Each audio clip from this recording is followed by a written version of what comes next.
Said clearly in the welcome address, we are just here to get connected.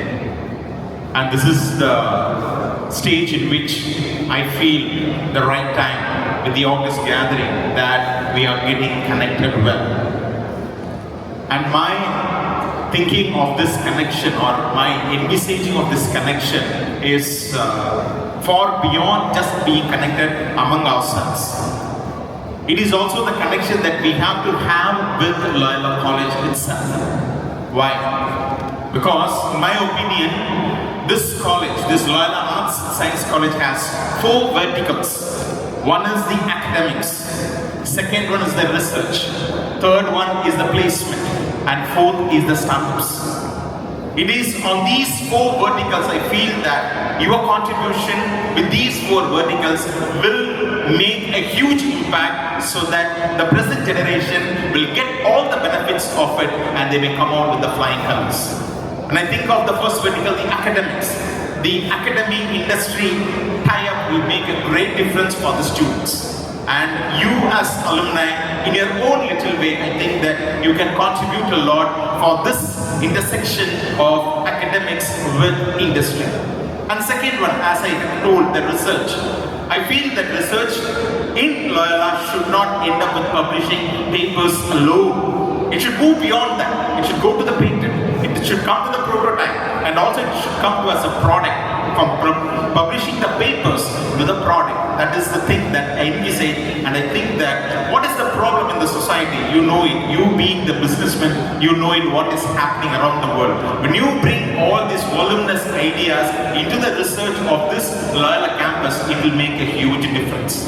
And third one is the placement. We all know that the students are here to get a job and then get settled in life. Your contribution and your work will make a huge difference for them to get settled in life. And the fourth one is also of utmost important is the startups, in which even I think that our Honorable Minister has once told that in 2021 it was 3,000 or 2,000 startups. Now it has crossed more than 13,000 startups in Tamil Nadu. So it is a great achievement that our state has done. So in that venture, I feel that Loyola also has to have its contribution, and we have our own incubation center. Once you are a Loyolite, you are a Loyolite forever. I think that fits in very well as I see many dignitaries, many efficient, distinguished members gathered here to celebrate the Chennai chapter meet. I take this opportunity to thank and appreciate the entire team of organizers for this beautiful connect, wherein the administrators, alumni, staff, and even the present students, some of them have gathered here to cherish our relationships, to cherish our teamwork, and to be inspired. I'm sure there are a lot of vibe and inspirations for every one of us. Only one that I would like to communicate today very strongly: stay connected. Stay connected with Loyola. Stay connected with your own professors. Stay connected with your companions and friends. I'm sure together we will be able to march ahead towards transformation of lives. May God bless you and your family and all your endeavors so that we may all let our light shine. Wishing you all the best. Thank you. Distinguished guests, fellow alumni and friends, we are deeply honored to have Honorable Minister Mr. P.T.R. Rajan,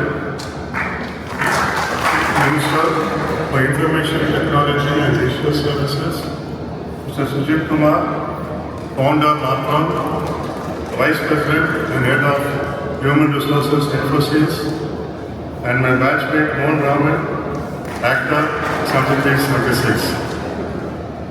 We are equally privileged to welcome Reverend Dr. J. Anthony Robinson, S.J. Director, Reverend Dr. D. Thomas Alexander, S.J., Secretary and Correspondent, Reverend Dr. A. Louis Arikiraj, S.J., Principal, and Reverend Dr. A. Louis Albert, S.J., Director of the Loyola Alumni Association. Sir, without your guidance and support, this would not have happened. Thank you. When the Loyola administration approached and asked me to take over the Chennai chapter, my initial reaction was twofold. First was, why me? When there are so many distinguished alumni who have done a great job. But then when I seriously thought, I knew the Jesuit fathers in their wisdom wanted a candidate who was very active in the backbenches and who was very popular in the Papa, who could be the right candidate to get around the alumni and make it a strong and vibrant community. Thank you, sir. My second thought was, I should definitely accept it. Because whatever response, whatever encouragement you get out, very free, the duty and honor to do for our alma mater is very important. So I accepted it immediately without a second thought. Thank you. Today we celebrate not only alumni community, but also the enduring spirit of Loyola College, which has shaped generations of leaders since 1925. As alumni, we carry forward the Jesuit mission of forming men and women for others. This timeless call reminds us that education is not merely about knowledge, but about service, compassion, and responsibilities. I am reminded of the words of our favorite principal, Reverend Father J. Kuriakos J., who guided Loyola into autonomy in 1978. Autonomy is not merely freedom, but a responsibility to innovate by staying true to Jesuit values. That spirit of responsibility continues to inspire us even today. Just as Loyola embraced autonomy to serve students better, we as alumni must embrace our responsibility and to support our alma mater and society. Our year-long initiatives, beginning today, the 14th of March, are designed to strengthen the visibility of our chapter and expand membership, build sustained engagement with the Loyola College, its students and alumni, support social causes, empower student development, and foster fellowship among Loyalites. This is not just about programs, it's about creating impact. As Loyola alumni, Dr. C. Rangarajan, former Governor of Reserve Bank of India, once said, institutions like Loyola are given us a foundation to think critically and responsibly. It is our duty to give back. I now come to the most anticipated part of the speech to announce the various programs and initiatives for the year. We have, I'm told, 70 to 80,000 alumni in and around Chennai. With a lot of effort, we have about 4,000 members registered now and we hope to increase. We all can come together and we can achieve and do major projects for alumni and the college. So I'm breaking it up into two, alumni-centric and student college-centric. On alumni, the first, which is the most important, is the college already has a startup and an incubation center called Loyola Inclusion Innovation Impact and Center, L3IC. We in the alumni have enormous talents, both in the industry and in the academics. And hence we would like to strengthen the initiatives to make it more purposeful and help them in achieving their goals. Recently, Mr. Mike Muller has started at College for Arts and Science, and we'll take his advice and see how we can also implement it here. Second is organizing job fairs exclusively for the alumni. Third, promoting health and interactions to various sports activities among them. We plan to have a lot of cricket, badminton among the alumni, among inter-college, and also if there's a possibility to do some marathon in January. Fostering alumni bonding by entertainment and cultural program. This I assure you is very important because when you're going through this, a lot of alumni said make it more interesting, make it a little light. So I assure you that this will be a very interesting event where all of you will be keen to attend and interact with others. Finally, to do all these events, as you all know, we need resources. So we plan to have an annual large fundraising event to do all these projects and also to do some meaningful projects for the college. So student college centric, facilitating internship for Loyola students. This internship is an important aspect. We have spoken to a few of the industries and a lot of the CEOs are Loyola alumni, and we hope we get some openings so that we can get some internship positions in leading faculties or institutions in Chennai. Supporting placement efforts to job fairs and employer outreach. Conducting mentorship and career guidance sessions by the alumni. We invite each and every one of you Loyola to join hands in these initiatives, whether through mentorship, outreach or fellowship. Your participation will ensure that Loyola's value continues to shine to us. True to our motto, let your light shine. There's a QR code which is displayed in the LED screen and various positions in the hall. You can take a moment to capture and share your interest. We will process and reach out to you. As Reverend Dr. Louis Albert had emphasized, a stronger alumni community not only supports Loyola College but also contributes meaningfully to the society. These are guiding principles as we move forward. Let us embrace this year with unity, enthusiasm, and the spirit of love. Today we can help our students support our alma mater and create lasting impact to the community. A special mention is very important about our program committee and our core committee. We had a number of meetings. We have taken a lot of effort to get this done. And of course the staff of the college who have worked enthusiastically to make this event a success. I look forward to meeting each and every one of you personally and to get your ideas.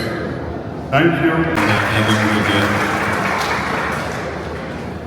I must start by saying this is at least the second time I've been in this beautiful hall, amazing architecture, and it has left me with a sense of peace and calm, but also the understanding of the kind of effort that has gone into creating these kinds of institutions. I've had occasion to mention this many times before, but the Christian missionaries in general, the Jesuits in particular, over the centuries have contributed immensely to the development of our state, our people, primarily in the fields of education and health, but also through the fact that their approach to education has been universal and not narrowly focused on one community. They have created communal harmony by educating the children of all communities in these institutions of excellence. Institutions such as Loyola contribute to society. They set the benchmark because excellence creates its own culture, its own continuity, its own following, and it sets the bar for other institutions that follow. And in that sense, I think there is no more distinguished, at least in the field of arts and science, institution in Chennai. As alumni, many of us have always warm feelings towards our alma mater. And in this case, the chapter is a way of bringing together those feelings in a way that increases the camaraderie between all of you, but also increases the impact on the institution, on future generations of students. I was happy to note the many initiatives outlined by the President, both in terms of alumni-centric, as well as helping the institution, the new incubator, and through internships, externships, and so forth. We are running a bit behind on time, so I'll try and speak as quickly as possible. I also have to be somewhere else. and I want to listen to my fellow speakers. But I'll probably expand on only 3 or 4 points. One is that we live in an age of great volatility. For most of us who study history or who had careers in the global economy, there was pretty much a secular development from the end of the Second World War till recent times. It was increasing universalization of global trade for the economy, a dollar-based World Bank, IMF, WTO, UN, GATT, GAR regime, where in effect the US set the tone for the global benchmarks. But in reality, we were all kind of playing to a script that was maybe great for us, maybe not, but it was hyper-globalization. That started to fall apart probably, in my opinion, around the turn of the century, the first wave of the internet. Certainly the global financial crisis was another rupture. COVID was a third major rupture. And the current regime in the United States, with its desire to do muscular nationalism and disruption of free trade through the imposition of tariffs, has created probably the final rupture. So we are definitely in a new era. It is an era of transactional kind of relationships. It is going to be increasingly through bilateral, through multilateral, regional cooperation. Every day the world feels a bit different. I was asked to give a speech at the Rotary Conference in the Chennai World Trade Center on the 1st of March. Due to various events, I could not prepare my speech before. And it turned out to be a great thing, because had I prepared it before the 28th of February, the title was Towards a New World Order. It would have been irrelevant on the 1st of March, because overnight the bombing of Iran had taken place, and in a different world order than we were on February 27th and 28th. But it is an ill wind that blows nobody any good. I think that the old adage when I used to be a trader on Wall Street was that volatility is your friend as long as your floor is set. That is, as long as you're insured against worst case outcomes, then volatility is actually your friend, because it creates opportunity, and it creates it at a scale and a pace that the normal kind of progress doesn't. There's an old adage about there are years in which nothing happens, and then there are weeks in which years of developments happen. We happen to be living in one of those times.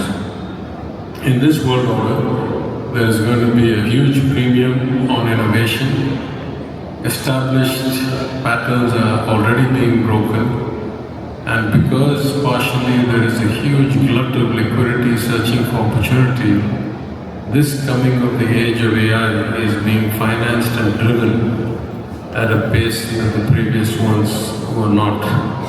And so every day literally we're seeing new frontiers broken, at least on the cutting edge of what is capable. Though it comes at huge cost in terms of capital, in terms of servers, in terms of energy, in terms of water, but the frontiers are being advanced every day. And in this era of disruption, some of the old things are back to being in vogue. In particular, I want to say that, as somebody mentioned, our startup count has gone inversely proportional to the decline in traditional jobs. If you look at the IT service majors, they used to employ tens of thousands of new graduates a year. In the last couple of years, that is almost flat. But in Tamil Nadu alone, we've gone from somewhere around 2,000 startups to somewhere around 13,000 plus. A part of that is necessity. It is the jobs don't exist. Part of it is government support. We create incubators, we create funding channels, we create mentors, we create all kinds of support mechanisms.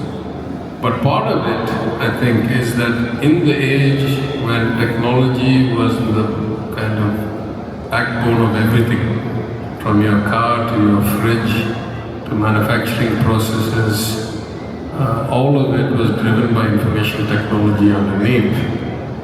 The role of the programmer and the developer was supreme. What AI has done is that it has actually broken this model and democratized development, because now you can get AI to write programs for you if you have clear enough intent. And so it is not only changing the field of employment, it is changing dramatically the field of entrepreneurship, and it is changing, starting from colleges down, the nature of education and curricula. I recently had the opportunity to take my son on a college tour to one of the institutions I studied at, MIT, which is considered one of the premier technology institutions of the world. And in the introductory tour, the young girl, the graduate who was running the tour, pointed out that in the curriculum of MIT today, if you come for any degree, it could be nuclear engineering, it could be astrophysics, it could be, computer chip design.